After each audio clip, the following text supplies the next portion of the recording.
बिस्मिल्लाहिर्रहमानिर्रहीम। अस्सलाम वालेकुम नाज़रीन, कल की वीडियो में हमने आपको बताया था कि एक भारतीय मिसाइल पाकिस्तान में एंटर हुआ है। उस पर पाकिस्तान के DGISPR major general Babar Iftikhar ने क्या कहा है, वो सारी डिटेल्स हमने आपको बताई। भारत ने आज इकरार किया कि हाँ, वो हमारा ही मिसाइल था और पाकिस्तान से माफ़ी भी मांग ली। उसके बाद पाकिस्तान ने बड़ा सख्त रिएक्शन दिया है और भारत बुरी तरह से फंस चुका है। इमरान खान के हाथ में बेहतरीन मौका आ गया है और इमरान खान इसका भरपूर फ़ायदा उठाने वाले हैं। आपको ये भी बताएंगे कि भारत पर पूरी दुनिया में थू थू होने लगी है। भारत पर अमेरिका और यूरोप भी पाबंदियां लगाने वाले हैं और इमरान खान की ललकार की वजह से 21 यूरोपियन ममालिक ने नरेंद्र मोदी को खत लिखा है। हमने जो आपको बताया था कि इमरान खान ने जलसे में खड़े होकर यूरोपियन कंट्रीज को ललकारा कि तुम्हारी हिम्मत कैसे हुई कि हमें खत लिखा, क्या तुमने भारत को खत लिखा है? तो उन्होंने अब भारत को भी खत लिख लिया। ये सारी डिटेल्स भी आपको बताएंगे और आपको बताएंगे कि भारत का मिसाइल पाकिस्तान में आया और वहां कश्मीर में भारत का एक हेलीकॉप्टर क्रैश हो गया और उसमें बैठा हुआ एक पायलट हलाक हो चुका है और दूसरा जिंदगी और मौत की जंग लड़ रहा है। ये क्या कहानी है, ये सारी डिटेल्स आपके सामने रखते हैं। उससे पहले अगर अभी तक आपने हमारा चैनल सच टीवी सब्सक्राइब नहीं किया तो इसे अभी सब्सक्राइब करें और बेल आइकन पर क्लिक करें ताकि हमारी आने वाली वीडियोस आपको वक्त पर मिलती रहें। पहले आप खबर सुन लें, फिर आपको बताते हैं कि ये सारा ड्रामा क्या है। डाउन न्यूज की खबर है, India deeply regrets accidental firing of missile inside Pakistan. Bharat ने पाकिस्तान पर एक्सीडेंटली मिसाइल फायर करने पर शदीद अफसोस का इजहार किया है। भारत की मिनिस्ट्री ऑफ डिफेंस का कहना है कि हम मिसाइल की टेक्निकलिटीज का जायजा ले रहे थे और वो एक्सीडेंटली पाकिस्तान में जाकर गिर गया और भारत ने इसे टेक्निकल मालफंक्शन कहा है, यानी टेक्निकल खराबी है। भारतीय हुकूमत ने इस पर high level court of inquiry बिठा दी है।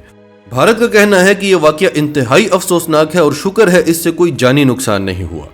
कल पाकिस्तान के DGISPR major general Babar Iftikhar ने भारत को एक्सप्लेनेशन कॉल दी थी और उन्होंने मीडिया को बताया कि एक फ्लाइंग ऑब्जेक्ट जिस पर पाकिस्तान की डिफेंस ऑपरेशन सेंटर की बड़ी देर से नजर थी, अचानक ही उसकी डायरेक्शन चेंज होती है और वो पाकिस्तानी टेरिटरी में इंटर हो जाता है और पाकिस्तान की एयर स्पेस को वायलेट करता है। अभी ये ऑब्जेक्ट मियां चुनू में गिरा है और हम इस पर इंक्वायरी करेंगे, लेकिन ये कोई सुपरसोनिक फ्लाइंग ऑब्जेक्ट है। मोस्ट प्रोबेबली ये एक मिसाइल है, लेकिन ये अनआर्म्ड है, यानी इसमें कोई हथियार बारूदी मवाद नहीं लगा हुआ। ये ऑब्जेक्ट भारत में भी और पाकिस्तान में भी इंटरनेशनल डोमेस्टिक पैसेंजर फ्लाइट्स के करीब से गुजरा है। अगर ये किसी पैसेंजर फ्लाइट को हिट कर देता तो बहुत सारी जानों का नुकसान हो जाता, या ये अगर पाकिस्तान में किसी आबादी पर गिर जाता तब भी बहुत नुकसान उठाना पड़ता। अब ये कैसे हुआ, क्या हुआ, ये भारत को एक्सप्लेन करना पड़ेगा, लेकिन जो भी हुआ ये वाकया एविएशन सेफ्टी के खिलाफ भारत की नाअहली को जाहिर करता है। ये वाकया साबित करता है कि भारत की टेक्नोलॉजी और प्रोसीजरल एफिशिएंसी किस कदर खराब है। उसके बाद पाकिस्तान के फॉरेन ऑफिस ने भारतीय एम्बेसी को समन किया और प्रोटेस्ट किया कि आपने हमारी एयर स्पेस की वायलेशन की है, ये आपकी जानिब से एक इर्रिस्पॉन्सिबल इंसिडेंट था, आपकी वजह से एयर सेफ्टी खतरे में है और आप रीजनल पीस और स्टेबिलिटी के लिए भी बहुत बड़ा खतरा बन गए हैं। आप इस वाकये को ट्रांसपेरेंटली इन्वेस्टिगेट करें और पाकिस्तान के साथ इस इन्वेस्टिगेशन को शेयर करें। पाकिस्तान के वज़ीर ख़ारजा शाह महमूद कुरैशी ने इंटरनेशनल बॉडीज को कहा कि आप इस वाकये का नोटिस लें। शाह महमूद कुरैशी ने कहा कि इस मसले को हम P5 कंट्रीज के सामने रखेंगे, permanent members of the United nation security council, जिसका हिस्सा भारत भी बनना चाहता है। अब नाज़रीन, भारत ने पाकिस्तान से माफ़ी तो मांग ली है और बड़ा ज़बरदस्त एक्सक्यूज भी दिया है, लेकिन भारत फंस गया है, बड़ी बुरी तरह से फंस गया है। ये आपको आगे चलकर बताते हैं। उससे पहले एक और खबर सुन लें। भारतीय अखबार इंडियन एक्सप्रेस की खबर है, आर्मी हेलीकॉप्टर क्रैश किल्स को पायलट इन कश्मीर, पायलट क्रिटिकल। पाकिस्तान में होने वाले इस वाकये के बाद भारत में आर्मी का एक हेलीकॉप्टर क्रैश हो गया और कहाँ हुआ? कश्मीर में। पायलट की जान खतरे में है, वो जिंदगी और मौत की लड़ाई लड़ रहा है और जो को पायलट है वो हलाक हो चुका है। इस तरह के वाकयात अक्सर भारत में होते हैं जब भी वो चीन या पाकिस्तान से पंगा लेने की कोशिश करता है। अब नाज़रीन, कल हमने जो ही ये वाकया हुआ आपको वीडियो में बताया कि इस वक्त भारत पर शदीद प्रेशर है। अमेरिका में आवाज़ें उठ रही हैं कि भारत पर पाबंदियां लगाओ। जिस वजह से तुम इस पर पाबंदियां नहीं लगाते, जिस वजह से तुम इसको इग्नोर करते हो, अमेरिका का मोराल ख़राब कर रहे हो। अमेरिका का मोराल कैसे ख़राब हो रहा है ये भी आपको बताते हैं आगे चल के। लेकिन जिस वजह से भी अमेरिका ये कर रहा है, भारत उस पर पूरा नहीं उतर रहा। अमेरिका ने पूरी जान लगा दी कि भारत को एशिया का टाइगर बनाया जाए, उसको चीन के खिलाफ खड़ा किया जाए। ये वहाँ पर LAC में पीछे ही हटते जा रहे हैं, चीन को इलाकों पर इलाके हवाले करते जा रहे हैं। جب ایک فوج دوسری فوج کے سامنے بیٹھ کر کان پکڑ لے، زمین پر گڑ گڑا کر ان سے معافیا مانگے تو پیچھے کیا رہ جاتا ہے؟ تو کیا اب بھی امریکہ بھارت سے امید لگائے بیٹھا ہے؟ اور پھر سفارتی محاذ پر بھی بھارت ہمارے کام نہیں آ رہا، وہ روس کے خلاف ووٹ ہی نہیں کر رہا۔ کواد ہم نے بنایا کس لیے تھا؟ کواد کی میٹنگ میں بیٹھ کر بھارت روس کو برا نہیں کہہ رہا۔ تو بھارت اس وقت شدید پریشر میں ہے۔ چین کے خلاف تو وہ کوئی ایکشن لینے کا سوچ نہیں سکتا، امریکہ سے بڑا پریشر پڑتا ہے، لیکن بھارت نہیں سوچ سکتا پاکستان کے خلاف ہی کچھ کر لیا جائے، اس پر ووٹ بھی مل جائیں گے اور تھوڑا بہت امریکہ بھی خوش ہو جائے گا کہ ہاں ہم کسی قابل ہیں۔ اسی طرح کا پریشر پہلے بھی ہوتا تھا بھارت پر، بھارت کوئی جھوٹا سرجیکل سٹرائک کا ڈرامہ رچا لیتا تھا، اوپر نیچے جب ایکسپوز ہوا اور پھر 27 فروری کو جس طرح سے بری طرح سے ایکسپوز ہوا، بھارت نے سوچا کہ نہیں، رافیل اور S-400 ایئر ڈیفنس سسٹم کے بغیر کچھ نہیں ہونا۔ وہ بھی آ گئے، وہ بھی ناکام ہوئے۔ کیسے ناکام ہوئے ڈیٹیل سے آپ کو امریکی رپورٹس آپ کے سامنے رکھ کے بتا چکے ہیں۔ اب یہ جو سپر سونک میزائل ہے برہموس، اس پر بھارت کو بڑا غرور ہے، اور بھارتی میڈیا بڑے فخر سے کہتا تھا کہ ہم نے چین کی سرحد کے قریب برہموس تعینات کر لیے ہیں، جس پر چین ہنستا تھا، لیکن بھارت کے پاس یہی سب سے بڑا ہتھیار تھا اور یہ اس نے روس کے ساتھ مل کر بنایا ہے۔ تو بھارت نے پہلے تو پاکستان کی سرحد پر S-400 ایئر ڈیفنس سسٹم لگا لیا کہ ہم کوئی کارروائی کریں تو پاکستان جواب نہ دے سکے پچھلی بار کی طرح۔ وہ بھی بھارت کا ایک وہم ہے، ایک حسین خواب ہے، جیسے کہ وہ خواب دیکھتا رہتا ہے۔ اینی ویز بھارت نے وہ لگا لیا اور بھارت نے ٹرائی کیا کہ پاکستان میں میزائل انٹر ہوگا اور پاکستان کو پتہ ہی نہیں چلے گا۔ اگر پاکستان کو پتہ نہ چلا تو پھر ہم پاکستان کی ملٹری انسٹالیشنز کو ٹارگٹ کریں گے، ملٹری کیمپس کو ٹارگٹ کریں گے اور امریکہ کو بتائیں گے کہ دیکھو ہم اس قابل ہیں، ہم سے تم کام لے سکتے ہو۔ ہم نے پاکستان کے خلاف سٹرائکس کی ہیں، ہم نے پاکستان میں دہشت گردوں کے اڈے اڑا کر رکھ دیے ہیں، لیکن اس سے پہلے کہ وہ میزائل پاکستان میں انٹر ہوتا، پہلے ہی ہمارا ڈیفنس آپریشن سینٹر اس کو مانیٹر کر رہا تھا۔ تو بھارت کا یہ پلان تو ناکام ہو گیا۔ DGISPR نے میڈیا پر آ کر دنیا کو بتا دیا کہ یہ ہوا ہے۔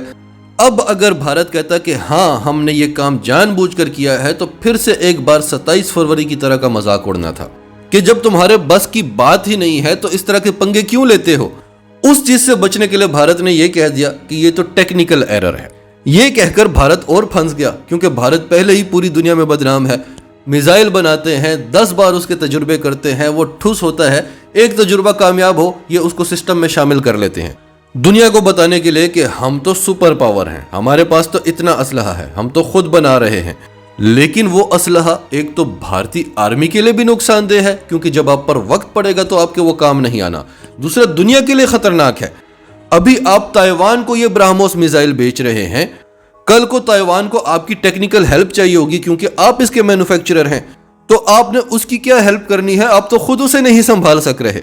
اب یہ کمپین پاکستان کو چلانی ہوگی، یہ لابی پاکستان کو کرنی ہوگی۔ جس طرح کہ پاکستان سے کوئی JF-17 تھنڈر طیارے خریدنے لگے یا کوئی بھی اسلحہ خریدنے لگے تو بھارتی لابیز آ جاتی ہیں بیچ میں۔ تو پاکستان کو بھی تائیوان کو یہ چیز سمجھانی ہوگی کہ وہ خود اس کو نہیں سنبھال سک رہے، تو آپ کی کیا ہیلپ کریں گے؟ پھر آئے روز آپ کے طیارے گرتے ہیں، آپ کے ہیلی کاپٹرز کریش ہوتے ہیں، آپ تو دنیا کے لیے خطرہ بن گئے ہیں۔ اور پھر اس سے امریکہ کا مورال کیوں ڈاؤن ہوتا ہے؟ امریکہ جس کو روسی ہتھیاروں سے خطرہ ہے، چینی ہتھیاروں سے خطرہ ہے، پاکستانی، ایرانی، دنیا کے جو ممالک بھی اس کے خلاف ہیں، اس کو ان کے ہتھیاروں سے خطرہ ہے، ان کے ہتھیاروں سے پوری دنیا کو خطرہ ہے۔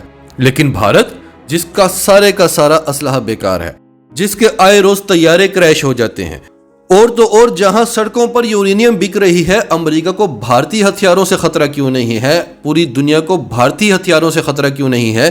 آپ تصور کریں کہ اگر اس میزائل میں ایٹمی مواد لگا ہوتا تو کیا ہونا تھا؟ ایٹمی جنگ چھڑ جانی تھی، دنیا تباہ ہو جانی تھی۔ لیکن بھارت کے لیے امریکہ کا منہ سلا ہی رہتا ہے۔